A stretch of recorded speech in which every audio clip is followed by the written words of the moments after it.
What's going on, guys? This is going to be a video response for Mr. Burrows 3, my buddy Matt. He's 50% of the Essential Credentials podcast. Sorry I have to do it this way, but I just have not had any time, and I'm getting off work this morning. We had a very long shift. I planned on doing it yesterday morning, but wasn't able to get it done. And I've just been doing a lot of stuff around the house, yard work, getting ready for my daughter's first birthday party. And having people over for that makes it really stressful because everything's got to be tip-top shape. But Mr. Burrows 3, he is doing a 100 subscriber contest. He has passed 100 subscribers already and deserves it, and I think he needs to get more. Him and my buddy Greg doing the Essential Credentials podcast. It's a great podcast. I listen to it and watch it every single time it comes out. I think they're on episode going to do 9 already, and it's a phenomenal podcast. I love how they bring people in. Let me get back to what they want for the video responses. I want you to tell what you like about it, tell what you would like to see on it. Hold on, I'm turning. And tell a story about one of your cards that's a pretty crazy story. So what I like about the podcast is how personal you make it with the people that you bring on, what they like, not what you think they should like or what you like, and try to lean it towards them. It's you listen to what they like, and then you show what you like. You show some cards, tell some stories. I like that it's very informative. I've learned a few things from you and Greg and some of the guests that you brought on, like Nate, Chuck, Alan, all the guys that you brought on. I've learned something about certain cards that I didn't know. So it's very informative, informational, and what I'd like to see is a little bit more cards, but I'd also like to see you guys get on something like Stitcher, to where I can listen to it and not have to watch it, because I like listening to it while I'm running or driving. I don't have to look down at the screen.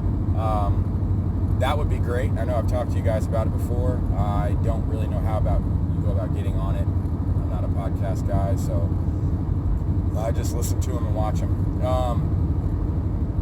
And then I'd also like to see maybe some of your, I don't want to say least favorite sets, but maybe some of your sets that are cards that inserts that you didn't think you liked, and now you can't get enough of.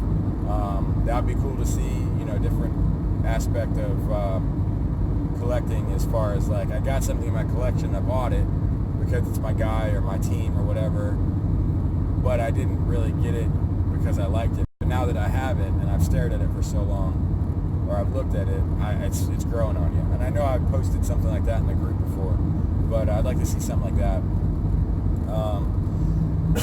And then as far as an amazing card story, I want to say I got one that it's related to cards, but not all about cards. When I was 14, and I don't know if I've even told this before, but when I was 14, I got a job at a flea market card store, and it was an indoor flea market. It was, one that every Friday, Saturday, Sunday, and sometimes on Thursdays. And I was 14. My dad would drive me up there.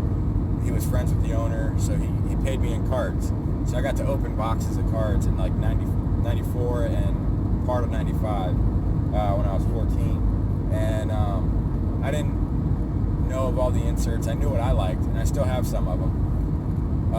But I remember one day the guy paid me in like 3 or 4 packs of Flair. And I was so excited because those Flair were like $6 back then for a pack, which $5 or $6, which was a lot back then. And I opened them. I got a few Red Sox. I got a couple Yankees that I gave to my dad. So I was excited. I waited for my dad to come pick me up. He came in, and granted, my dad's in a wheelchair. He's got polio, so he comes in and he's like, "Hey, I just went grocery shopping. I got all the, it was right around Christmas time. He's like, I got all the groceries in the trunk, parked right out here, let's go ahead and go. And I was like, Dad, check it out. And I gave him a couple of Yankees cards that I had.